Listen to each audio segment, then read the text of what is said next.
যদি কোনোদিন পুরী ধাম বেড়াতে গেছেন বা যান, যখনই আপনি ট্রেনে ভুবনেশ্বরটা পার করবেন তার আগে থেকে ডান দিকে দেখবেন একটা লম্বা পাহাড় দেখাচ্ছে, ওটা নীলগিরি।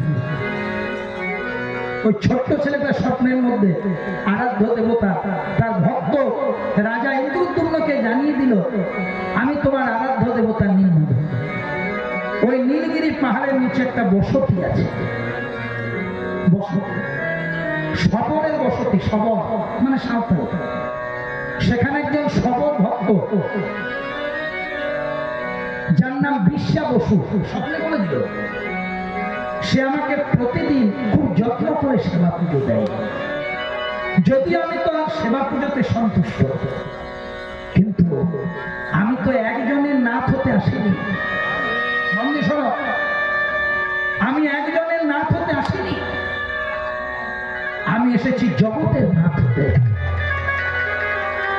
তুমি সেখান থেকে আমাকে উদ্ধার করে জগন্নাথ রূপে প্রতিষ্ঠা করে জগতের মাঝে সম্মান দাও, এটাই আমার আদেশ।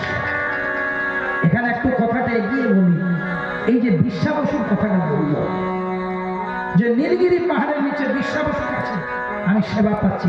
কে বিশ্বা বসু? যে ত্রেতা যুগে ছিল বাবা বালির পুত্র অঙ্গদ, দাপর যুগে সে হয়েছিল জরাবেদ, আর কলিকালে সেই হচ্ছে সর্বরাজা বিশ্বা বসু।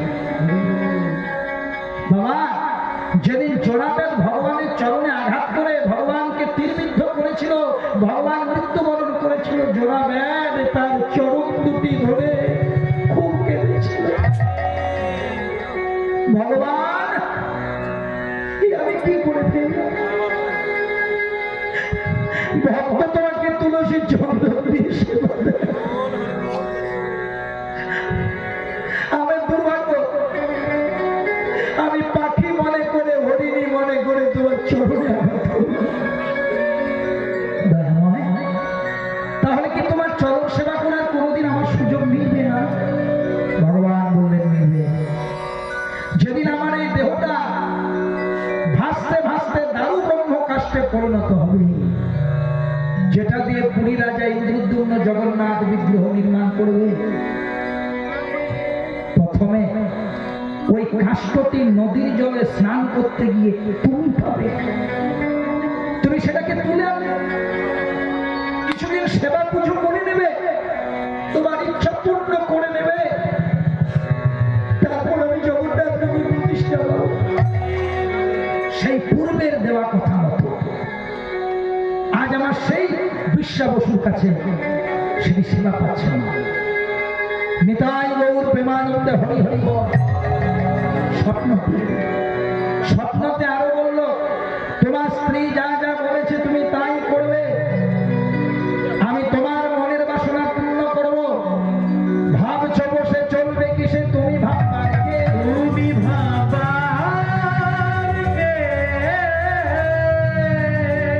তোমার ভাবনা তিনি ভাবছে, শুধু তুমি ভাবো তাকে, তুমি ভাবো তাকে।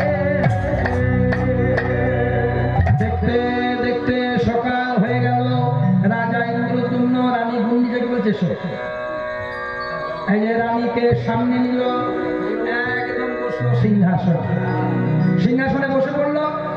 এবার সকলকে বলছে, শোনো বসো বসো, এই তো আমি তোমাদের রাজা, হ্যাঁ আচ্ছা কত উত্তর দাও তো, তোমাদেরকে বেতন কে দেয়? আপনি। জোরে বলো। আপনি। আমি দিই তো? হ্যাঁ। আচ্ছা তোমাদেরকে জামা কাপড় টাকা পয়সা খাওয়া দাওয়ার ব্যবস্থা কে করে? আপনি করে দেন। রোগ ব্যাধি হলে আপনি। সব আমি তো। আমি যখন তোমাদের এতগুলো কাজ করে দিই, আমার একটা কাজ করে দেবে? ঠিক কাজ না, আমার যে আরাধ্য দেবতা স্বপ্নে পেয়েছে আজকে, সেই নীলগিরি পাহাড়ের কাছে সেবা পুজো করে, তো সে আমার হাত ধরে জগন্নাথ রূপে প্রতিষ্ঠা পেতেছে, তাকে উদ্ধার করে। যেই না বলেছে উদ্ধার করে দেবে, সবাই চুপ করে গেছে। এবার রাজা প্যাকেজটা ঘোষণা করছে, না না না না না না, শুধু শুধু করতে হবে নি, যে এনে দিতে পারবে প্যাকেজ বলছে, যে আনতে পারবে তাকে একটা বড় গ্রাম দেওয়া হবে। এই যে বুড়িগড়া গ্রামটা 5 দিয়ে গুণ করলে যত বড় হয় তত বড় গ্রাম দেব, সেখানে মাঠ ঘাট চাষের সব সব হবে। আর